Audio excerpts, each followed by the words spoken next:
For you today, start off by telling you a story about a student that I had probably in the first couple of years that I was teaching. And I was teaching and they gave me the hockey team to coach. Never played hockey before in my life, knew nothing about hockey. And this one kid in my team was really good. He used to play on Saturdays and he was really good. He used to regularly tell me what I was doing wrong. But he had a problem. And it was a really big problem. That when besides me, that when he played, he was so good that he forgot that he was part of a team. And what he wanted to do was take the ball and get it all the way down the other end all by himself and shoot a goal all by himself, to the extent that if somebody else on his team had the ball, he would be known to take the ball off them so he could get it down to the other end.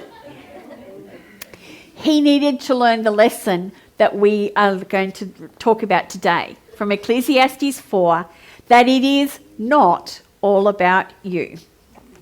So far where we've been, Neville's going to stick it up here. No, Marilyn's going to stick it up there.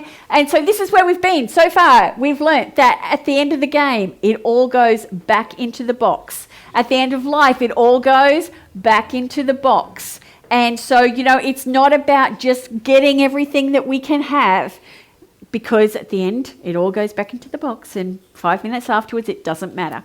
It is not about winning or losing. It's about how you played the game. That's what we learnt from Ecclesiastes 2. It's not about winning or losing. It's how you play the game. Last week, we looked at Ecclesiastes 3, and everything happens in good time. Today, we're going to look at Ecclesiastes 4, and we're going to bring some verses from 5 into it as well. And today, it's not all about you. This is a word that I think our world really needs to hear at the moment. It is not all about you. Because we have lots and lots of examples of individualism that are happening in our world all around us, and we see it happening, don't we? Individual rights take centre stage. The Parliament has just put out some hate speech legislation. In fact, if you're interested in what they had to say, up on the back notice board, I've printed out something that's been just put out this week about the hate speech legislation and what people will be allowed to and what we won't be allowed to say.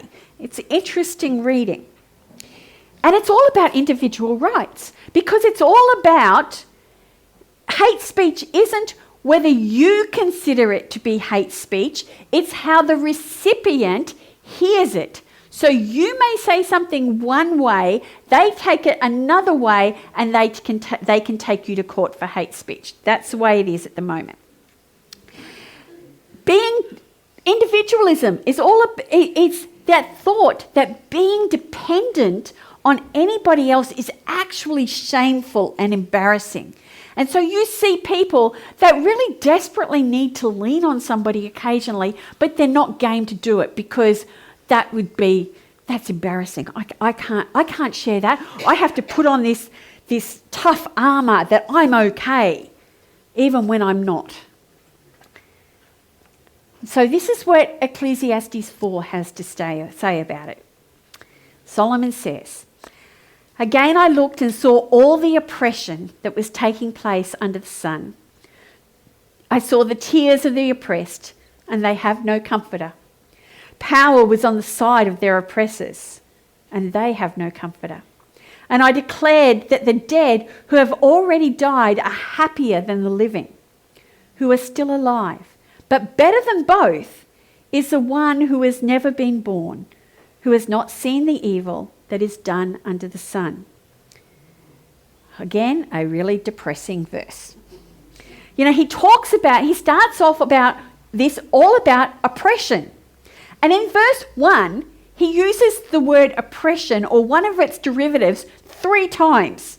That's how you make some a statement. You use it more than once. So again, I looked and I saw all the oppression that was taking place under the sun. I saw the tears of the oppressed, and they have no comforter. Power was on the side of their oppressors, and they have no comforter. So what is oppression? And what does that have to do with the fact that it's not all about us? Well, the dictionary says oppression is this. It says that oppression is the prolonged, cruel, and unjust treatment or exercise of authority. And around the world today, you see protests saying that we are being oppressed because our government is saying that we have to stay at home because of the COVID virus. So is that what the Bible says about oppression? This is what the Bible says, and it actually gets a whole heap more personal when it's talking about oppression. It says things like cheating your neighbour is oppression, stealing from them, retaining lost property is depression. So in other words, if I'm walking down the street and I pick up a wallet that is full of money and it has a driver's license and everything in there, and I choose to keep it rather than to find the person and give it back, then I am oppressing that person because I am receiving financial gain to their financial loss. Now, there'd be a whole heap of people in our world that go, hey, there's nothing wrong with that. But the Bible goes, that is oppressing them. Oppressing them is swearing falsely against someone, or defrauding them, or robbing them, or making an unjust gain. Anything that is taking advantage of another person is oppressing them. So let's have a look at some Bible verses that say this. So Leviticus 19:13 says, do not defraud or rob your neighbour. Do not hold back the wages of a hired worker overnight. So in other words, at the end of the day, they got paid every day. Now, I know we don't get paid every day, but if I do a day's work, then I should expect it. I can't expect that you go, well, I'm just not going to pay you this month, or maybe I can pay you next month, but, that's oppressing them. Proverbs 14, verse 31 says, whoever oppresses the poor shows contempt for their maker, and whoever is kind to the needy honours God. Zechariah 7, verse 10 says, do not oppress the widow or the fatherless or the foreigner or the poor. Do not plot evil against them. It's especially heinous in God's eyes when the other person is vulnerable. And the Bible speaks a lot about how we should deal with the poor and the widows and the orphans and the strangers. And yet Ecclesiastes 5, verses 8 and 9 says this, that this is just the way of the world and that we shouldn't be surprised at these things. And I can think of lots of times throughout life that I have seen others oppress somebody else, particularly those that are vulnerable. I remember again when I was teaching, having a little girl with Down syndrome come up crying to me because somebody had taken her lunch. When I spoke to the child, he goes, but I didn't, Mrs. Eddie. And I said, well, hang on a sec. Why is she crying that you took her lunch? She said I could have it. He twisted his words and made it. But was he guilty of oppression? Absolutely. He took every nice thing out of her lunchbox and left her a piece of fruit. It was one of the times, there was only a few occasions in my teaching career that I was told, if you really wanted to hit somebody, stick your hands in your pockets. I'll tell you, I had to that day. I was so angry, furious, because he was oppressing her. Let's keep reading from verse 4. He says, I saw all the toil and all the achievements spring from one person's envy of another. This too was meaningless, a chasing after the wind. Fools fold their hands and ruin themselves, Better one handful with tranquility than two handfuls with toil and chasing after the wind. I love this. Solomon pinpoints this entire problem of oppression around people trying to constantly get ahead. I'm jealous of what you have. I want what you have. So I'm going to walk all over the top of you and do whatever I can to get it. Joe Blow's just got a new car. So I need a new car. Joe Blow's just been able to go on this fantastic holiday. So I need to go on holiday. And you see this at times, and I've heard of people that have stayed home with all their doors shut and their shutters down so that the neighbours think that they've been on this really fantastic holiday. I kid you not. How sad is that?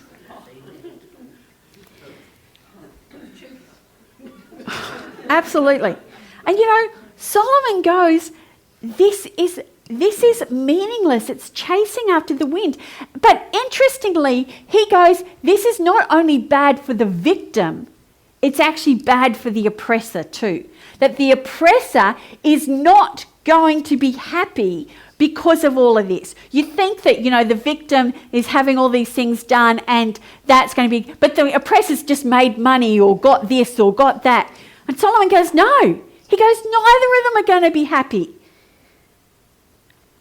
Either both the victim who has lost their hard-earned cash, or the oppressor who has got it, but has done it in such ways that they're going to feel bad about it, or they're not going to gain it. They're not going to be happy. He says there are 3 different ways that you can choose to live, but only one of them works. He said, first of all, you can sit there with your arms folded.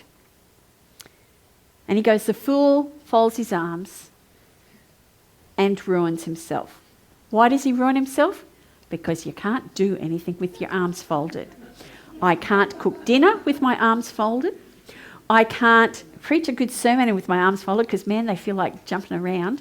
I can't pick up a microphone with my arms folded. I can't do anything with my arms folded. And so he goes, the fool gets to wisdom. What is the first thing that we do when we get cranky with somebody? Fold our arms. He goes, there's another way. You can go around and you can grasp at everything you can. Excuse me, ladies. I'm just going to grasp at everything I can. But it's not mine. And he goes, you're not going to get happy that way either. He said the only way to happiness is that third way, where you learn that it is better to have one handful with tranquility than 2 handfuls that you're grasping at everything. Do you remember the story? I remember hearing this as a kid about the monkey who put his hand into a vase to get a piece of fruit or something. And because he got, and I'm going to use two pieces of fruit for this example, because he got 2 pieces of fruit, he couldn't get his hand out of the jar. Now, and the farmer ended up being able to come and get him. If he'd let go of one of them, he would have still been able to take his hand out of the jar. But he was greedy and he wanted the 2. So often, this is what Solomon's saying. We're like that monkey. We put our hand in, we want double the rewards, so we put our hand in, but then we can't take it out. If we just were satisfied with that little bit less and did it properly, then we would be free. So he goes, it's better to have one hand with tranquility. In other words, get what you need and then be satisfied with it. But that's not the end of him talking about having this, because the last part he talks about the importance of living in community. And this all links back, because if we're going to live in community, then we are not oppressing each other. And so it becomes really important. And again, he paints these 2 pictures. One of a person who is all alone and lives only for himself or herself, and then one that shows the benefits of living in a community. And he says this, once again I saw something meaningless under the sun. There was a man all alone. He had neither son nor brother. There was no end to his toil, yet his eyes were not content with his wealth. For whom am I toiling, he asked, and why am I depriving myself of enjoyment? This too is meaningless, a miserable business. What a depressing scene again. You know, we all feel lonely from time to time. That's not what Solomon is talking about here. Solomon is talking about the person that has been so busy gaining everything that he has isolated all of his family. Maybe he didn't ever have any family. Or, he didn't get married and didn't have children. But he's also isolated the brother that he did have. And so at the end of it, he's got all this wealth, but no one to share it with. And Solomon goes, it's meaningless. It's a miserable business. Rather, Solomon says we are to live in community. And he gives us a couple of really good reasons why. These are his words. 2 are better than 1 because they have good return for their labour. If either of them falls down, one can help the other up. But pity anyone who falls and has no one to help them up. And also, if 2 lie down together, they will keep warm. But how can one keep warm all alone? Though one may be overpowered, 2 can defend themselves. A cord of 3 strands is not quickly broken. I love this. This is really practical reasons that Solomon is giving here why we need to live in community. The first one is, if you fall down, the other person can help you back up again. You ever experienced this? I was bushwalking with my family quite a few years ago. Had to rock hop across this creek. It was 16k bushwalk, 8k's in. Creek to rock hop across, and I slipped and went down, and I went down really, really hard and jarred my tailbone really badly, and I actually couldn't stand up. I actually had to get somebody to come in and help drag me up out of the creek. I couldn't have done it by myself, and then I had to walk back. And, I walked back, and I remember Lachlan was about 14 at the time. Lachlan gave me his jumper because I was all wet, and they walked back with me. And I was slow, but they walked back with me all the way, and we got back in time. I couldn't have done it without them that day. He says you can lie down and keep each other warm. I remember reading the story of Mallory and Irving, who made an attempt at Mount Everest before Edmund Hillary did.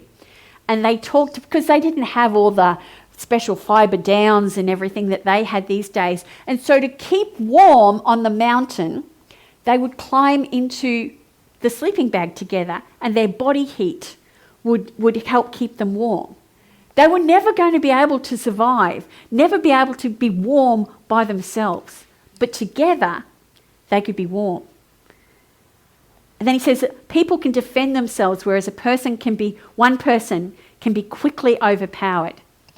And, I see that picture of them fighting back to back. Like the old pirate movies where they're sword fighting and they're going back to back and you're protecting my back.